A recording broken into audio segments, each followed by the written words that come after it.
네, 저희 계속 오후 찬양 예배 시간에 베드로 전서 말씀을 통해서 교회에게 주시는 하나님 말씀을 보고 있습니다. 로마 제국의 박해와 고난 가운데 흩어진 그리스도인들에게, 예수님 믿는 사람들에게 베드로는 종말의 때를 염두에 둔 삶을 종말의 때를 염두에 두는 삶의 자세를 강조합니다. 여기서 편지를 쓰는 베드로와 편지를 읽는 사람들이 이야기하는 이 종말이라는 단어는 지금 우리가 이해하는 종말과는 조금 많이 다릅니다. 우리에게 종말이라는 단어를 떠올려주면 영화에서 보는, 할리우드 영화에서 보는 아마겟돈이나 세상의 끝, 아마겟돈처럼 지구가 멸망하는 그런 종말과 지금 이 시대에 편지를 주고받고 하는 성도들 사이에 말하는 종말은 서로 약간은 다릅니다. 지금 만물의 마지막이 가까이 왔으니 라고 말할 때 베드로가 말하는 만물의 마지막, 이 종말은 곧 금방, 얼마 전에 예수님께서 올라가셨습니까? 불과 30년 전에 예수님께서, 불과 40년 전에 예수님께서 우리 곁을 떠나시고 올라가셨으니까 그 하늘로 올라가신 예수님께서 속히 오신다고 말씀하셨기 때문에 우리가 예수님을 믿음으로써 받는 이 고난을 조금만 참으면 됩니다, 여러분. 예수님 금방 다시 오시니 여러분 조금만 참으면 됩니다 라고 말하는 뜻에서의 종말입니다. 예수님께서 다시 오시는 그때, 얼마 멀지 않은 그때를 의미합니다. 이렇게 베드로는 정말 만물의 마지막을 강조하면서 다시 오실 예수님 그 종말의 코앞에 있는 우리가, 저 멀리, 언제 멀리 저 뒤에 있는 종말이 아니라 우리 종말의 코앞에 있는 우리가 지금 서로 힘겹게 예수님 믿고 있는 우리가 서로를 어떻게 대해야 하는지 실천적인 가르침을 주고 있습니다. 한번 우리가 한 절씩 같이 읽어보면서 베드로 사도는 흩어져 있는 교인들에게 서로 어떻게 대하라고 권면했는지, 여기 본향교회에 있는 우리에게는 서로 어떻게 대하라고 권면하고 있는지, 교회여 너희끼리 어떻게 하라 라고 이야기하고 있는지 한번 우리가 보겠습니다. 7절을 우리가 같이 성경을 보면서 읽어볼까요? 시작! 만물의 마지막이 가까이 왔으니 그러므로 너희는 정신을 차리고 근신하여 기도하라.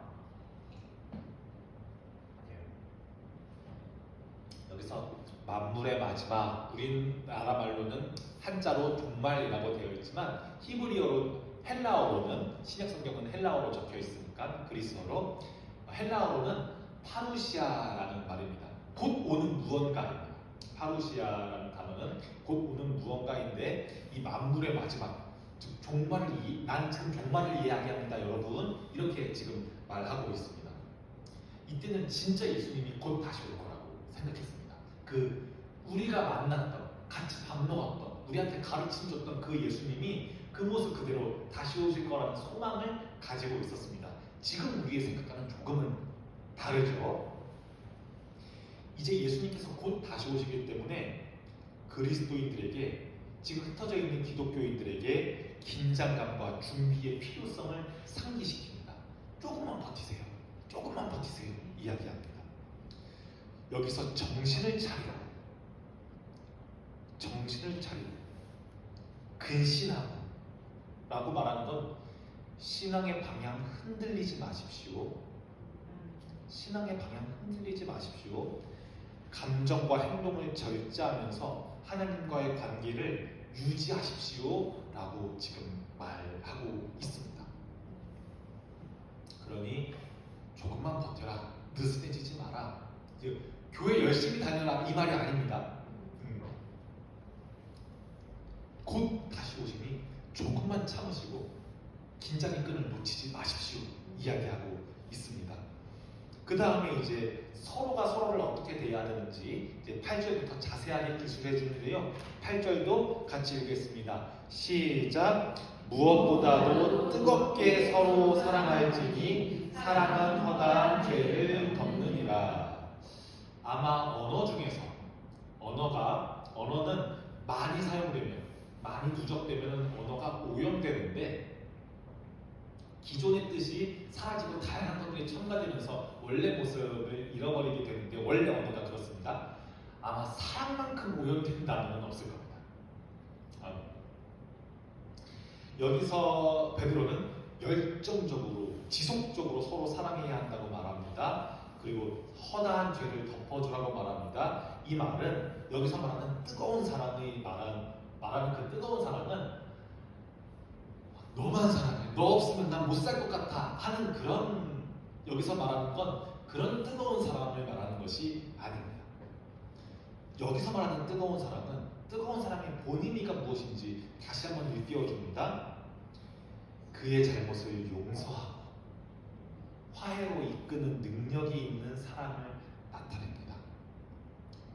교회를 위해서는, 교회가 바로 세워지기 위해서는 뜨거운 사랑이 필요합니다.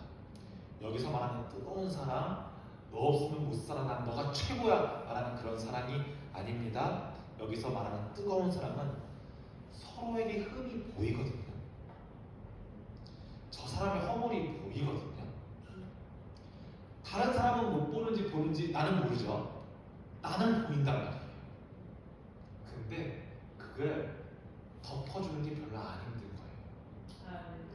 내가 너 언제 한번 벼른다가 아니라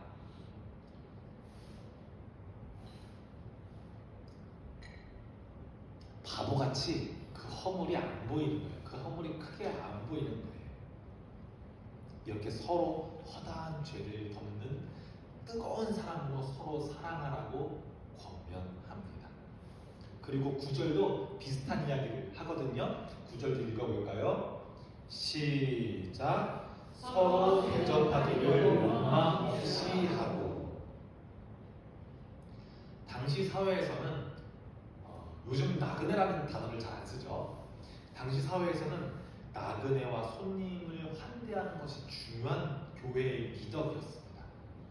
지금은 이제 저는 신천지 때문에 가장 싫은 게 뭐냐면, 모두를 환영해야 할 교회에서 그렇게 하기가 어려워지고 있다는 현실 때문에 신천지가 저는 조금 밉습니다.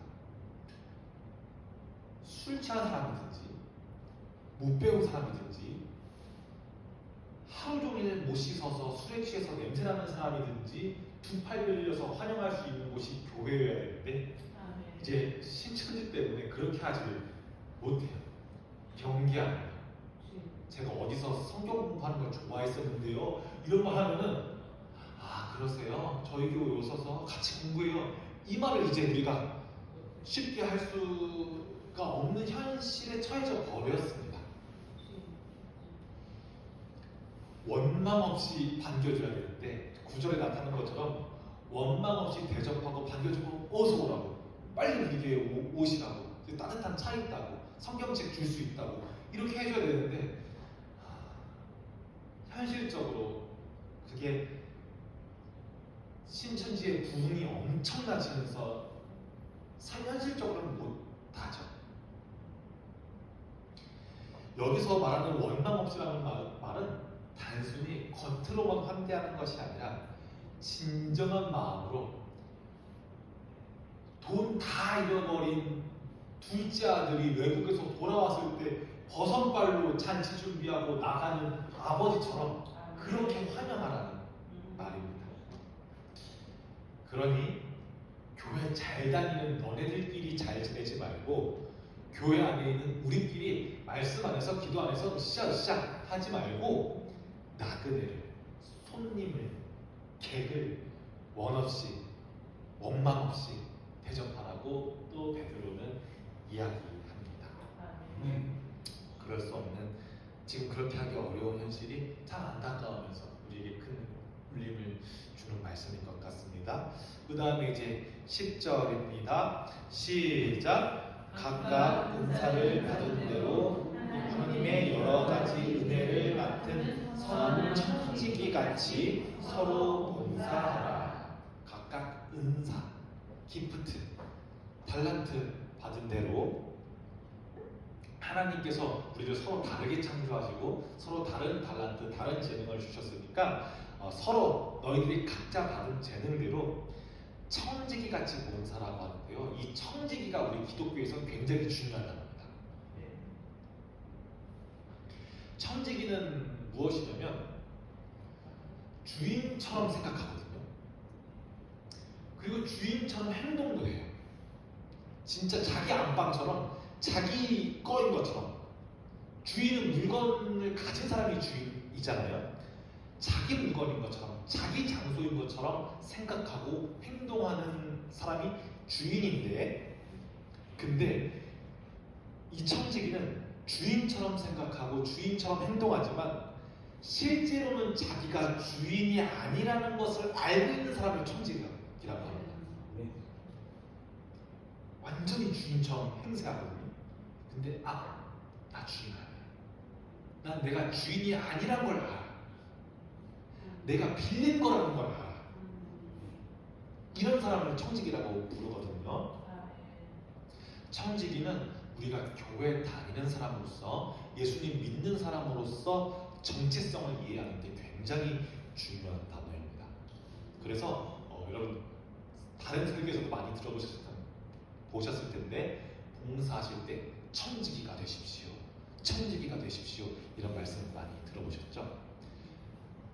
청지기가 되라고 요청하는 이유는 청지기가 많이 없기 때문이기도 한데요. 왜냐하면 대부분의 교회 다니는 사람들은 주인 아니면 손님이기 때문입니다. 청지기가 잘 없습니다. 주인이든지 아니면 손님이든지 둘 중 하나입니다. 주인이 되는 사람은 교회가 자기 건 줄 압니다. 특히 교회에 오래 출석하고 교회에 영향력이 있게 되기가 쉬운데, 특히 중직자, 봉사를 많이 하거나 교회의 중요한 것들을 결정하는 역할을 하게 되면 주인으로 생각하기가 정말 쉽게 되는데, 그때마다 우리는 맞다, 나 주인 아니지, 나 주인처럼 행동하고 교회가 내 교회인 것처럼 생각하고 행동하지만 맞다, 나 주인은 아니야, 나는 청지기야, 나한테 빌려준 거야 라는 생각을 잊지 않아야 합니다. 또 반대로 교회에 손님이 정말 많습니다. 교회는 손님도 정말 많은데 일주일에 한 번 영화관 가듯이, 일주일에 한 번 강의 듣듯이 예배 보고 오는 겁니다. 그래서 오늘 설교는 진짜 좋던데, 오늘은 찬양이 조금 별로던데, 이렇게 평가하는 손님이 되는 겁니다. 손님도 정말 되면 안 되고 주인은 더도 되면 안 되겠죠. 청지기라는, 모두가 청지기가 돼야 됩니다. 모두가 내 교회처럼 생각하지만, 모두가 내 거라고, 나의 둘도 없는 교회라고 생각하지만 내가 주인은 아니야. 이건 내 거는 아니야. 내가 이곳에서 매주 설교를 준비하더라도 이 교회는 내 거는 아니야. 이 청지기 의식 반드시 지녀야 한다고 베드로가 지금 이야기하고 있습니다. 선한 청지기 같이, 나쁜 청지기 아니고, 두 달한테 그냥 남겨놓는, 한 달한테 그냥 남겨놓는 나쁜 청지기 말고 선한 청지기가 되라고 이야기합니다. 그리고 11절이 조금 긴데요. 11절이 가장 중요합니다. 우리 11절 한번 천천히 읽어보겠습니다. 만일 누가 말하려면 하나님의 말씀을 하는 것 같이 하고, 누가 봉사하려면 하나님이 공급하시는 힘으로 하는 것 같이 하라. 이는 범사에 예수 그리스도로 말미암아 하나님이 영광을 받으시게 하려 함이니, 그에게 영광과 권능이 세세에 무궁하도록 있느니라.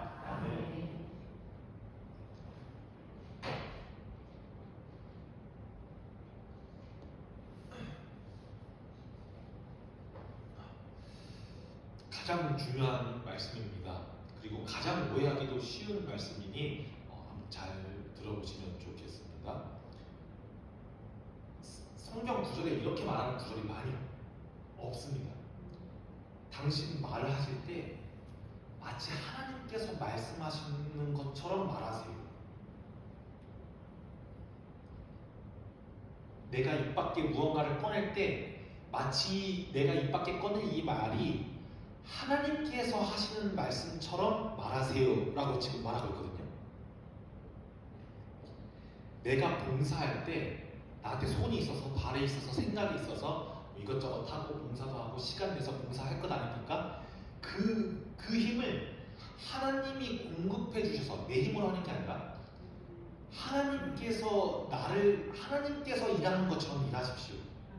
하나님이 봉사하는 것처럼 봉사하라고 말합니다. 너무너무 부담되죠? 내가 하는 말인데 하나님이 하는 말이라니? 내가 움직이고 내가 행동하는 건데 하나님이 행동하는 거라니? 이렇게 말하면 우리가 함부로 말할 수 없는 거 아닌가? 말할 때 너무너무 조심해야 되는 건 아닌가 싶습니다. 내가 하는 생각이, 내가 입 밖으로 꺼내는 말이 하나님 앞에서 의로운가? 이 말이 하나님께서 하시는 말씀인가? 하게 됩니다. 코람데오 하게 됩니다. 데오는 저번 주 설교 때 말한 것 같은데 데오는 하나님입니다. 데오랑 같은 말입니다. 데오빌로 할 때 그 데오. 데오 하나님, 코람 무엇의 앞에서.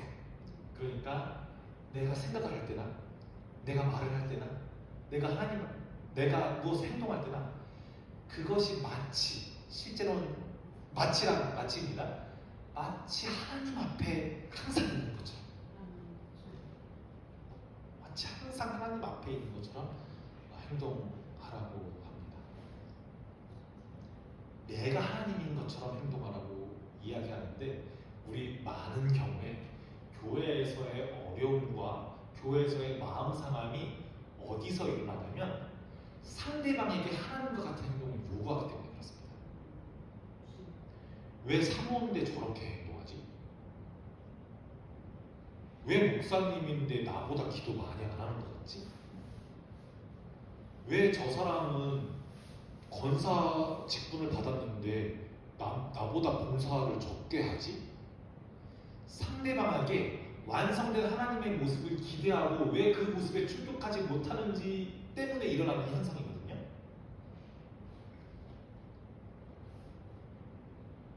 왜 저 사람은 뭔데? 왜 저 사람은 이런데? 왜 저 사람은 이 모습이 아니지? 이 사람으로 못 보는 거죠? 그 사람 자체로 그 사람을 못 보죠?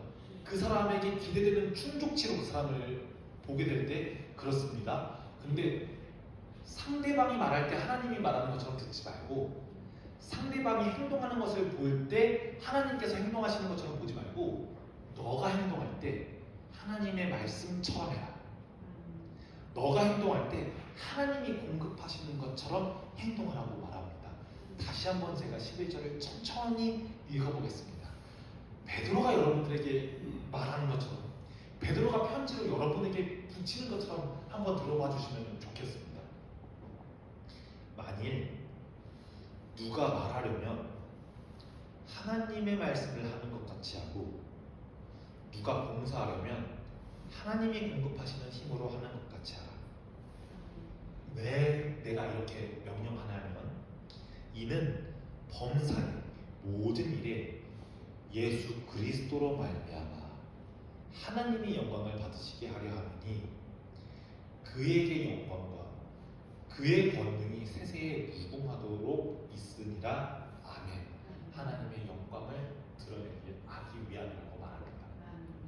왜 이렇게 행동하냐고 하냐면 베드로전서 1장, 2장, 3장 그리고 4장 초반에도 그리스도께서 얼마나 겸손해지셨는지를 많이 얘기하거든요. 그 다음에 나오는 예수 그리스도라는 단어란 말이죠.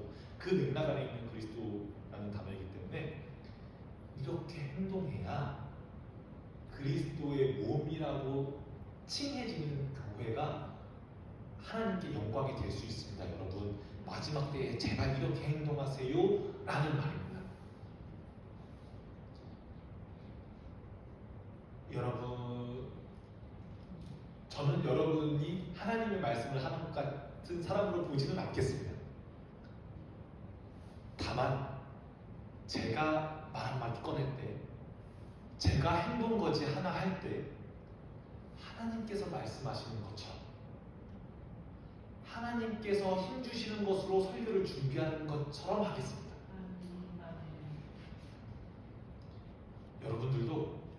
여러분들은 하지만 저를 보실 때, 그리고 다른 교회 지체를 보실 때 하나님께서 말씀하시는 것처럼, 하나님께서 하시는 것처럼 보지 마십시오. 그 연약한 사람을 보십시오. 다만 내가 행동할 때, 내가 말할 때 하나님의 말씀을 하는 것 같이 하십시오. 마지막 때에 우리에게 주시는 말씀이 이런 말씀인 줄로 믿습니다. 기도하겠습니다. 사랑의 하나님, 감사합니다. 계속해서 그리스도인들에게 편지한 베드로의 편지를 통해 우리가 하나님의 말씀을 우리 교회에게 주시는 말씀으로 묵상하게 하시니 감사합니다. 우리가 교회에서 지금 베드로 사도가 말하는 것처럼 뜨겁게 사랑하기를 원합니다. 서로의 죄를 드러내는 것이 아니라 덮어주고 감추어주기를 원합니다. 서로 대접하기를 원망 없이 하기를 원합니다. 서로의 교회에서 봉사할 때 착한 청지기처럼 봉사하기를 원합니다. 그리고 하나님께서 말씀하시는 것처럼, 하나님께서 힘주시는 것처럼 행동하기를 원합니다. 이 마지막 때에 우리에게 주시는 말씀을 우리가 아멘, 순종하는 성도 되기를 원합니다. 예수님의 이름으로 기도합니다. 아멘. 교회 소식을 짧게 전해